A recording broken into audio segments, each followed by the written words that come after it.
So, in order to solve question 1A1, we'll first write down every information that we have at the top.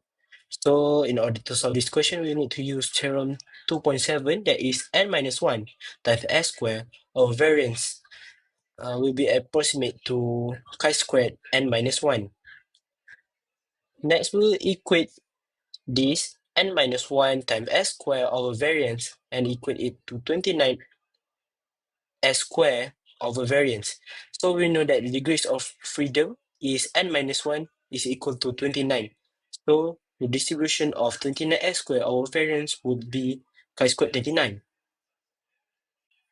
Next, move on to question 1A. We will first need to construct a 100% confidence interval for standard deviation.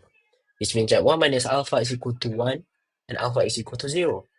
So we need to write up the formula that is P in the bracket chi-squared 1 minus alpha over 2, 29 is less than or equal to chi-squared 29 is less than or equal to chi-squared alpha over 2, 29 is equal to 1 minus alpha. And then we will change our chi-squared 29 into 29 s squared over variance. It is an information that we have already got on question 1A1.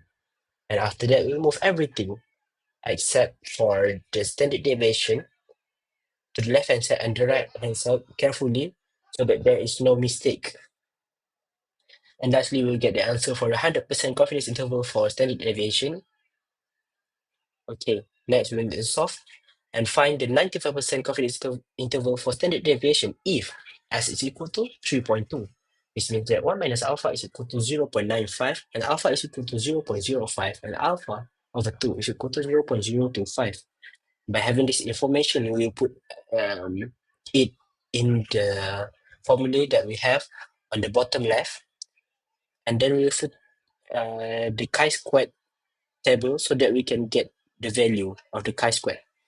So we know that chi-squared 0.02529 is equal to 45.722, while chi-squared 0.97529 is equal to 16.047. By putting every information into the formula on the bottom left, we will get that 95% confidence that interval for standard deviation is between 2.5485 to 4.3018. Now we are going to answer question 1B1.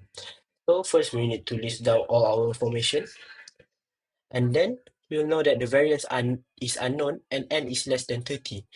Next, we are going to find our S pool, and the answer would be 19.3431.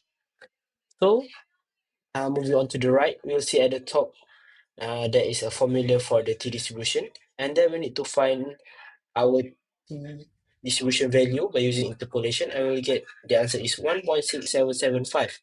Next, we will put everything, every information in the formula. Next, after we have finished putting everything inside the formula, we need to read back the question, and we know that 4.127 is less than or equal to mean 1 minus mean 2 and less than or equal to 23.873. So in order to find our x, we need to solve for x on both left hand side and the right hand side. For the left hand side, we'll get 136.846, and for the right hand side, we'll get 135.154. After getting this answer, we need to add both of them together and divide them by 2. So our final answer would be x is equal to 136.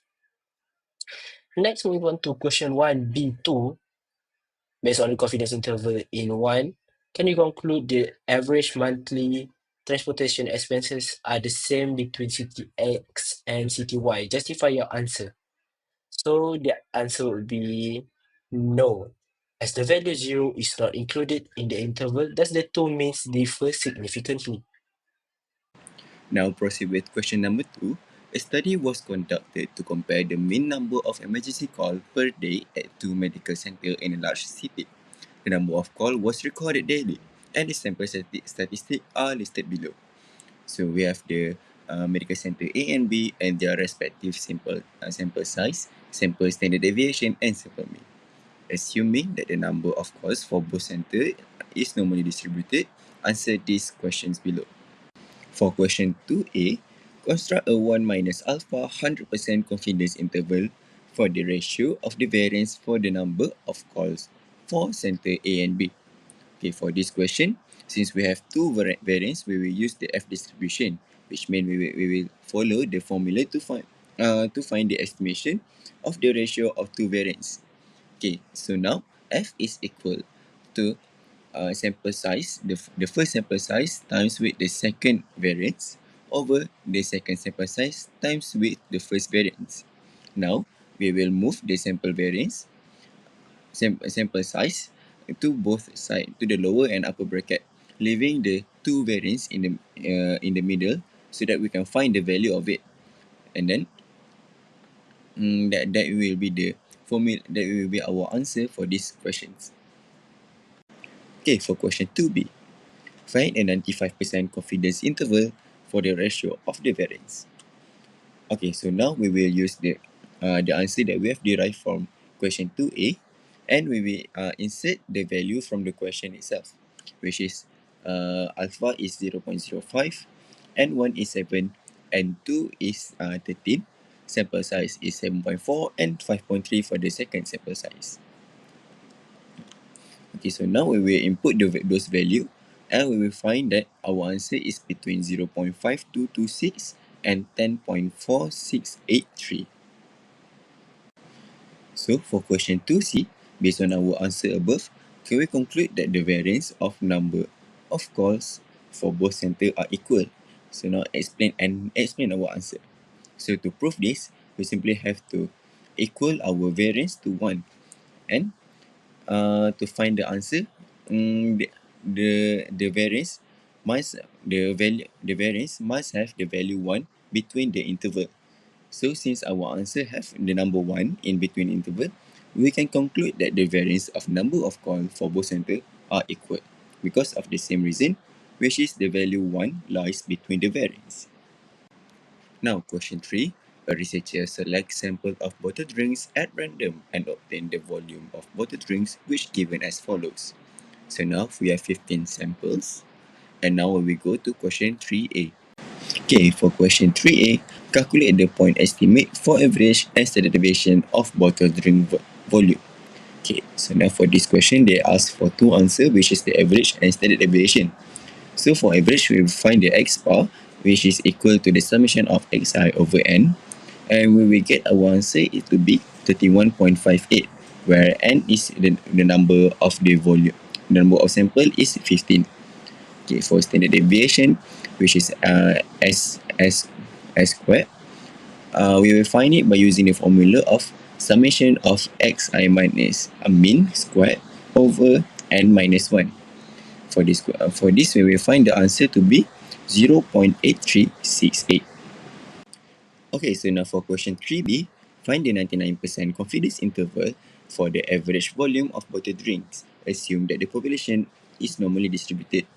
Okay, first now we need to identify the distribution that we will use. To find it, we will look at the number of n, which is 15. 15 is lower than 30, so we will use the t distribution.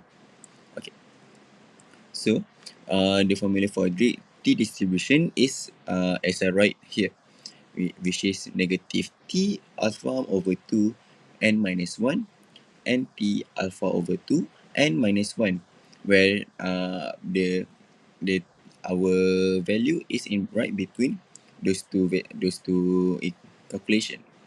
Okay. So we will get after derive it, we will get x bar minus t alpha over 2 n minus 1 times with s over square root of n, and x bar plus t alpha over 2 n minus 1 s over square root of n. And then we will input our value that we have from question 3a, where we will get our answer is lies between 30.9367 and 32.2233. Thank you for watching.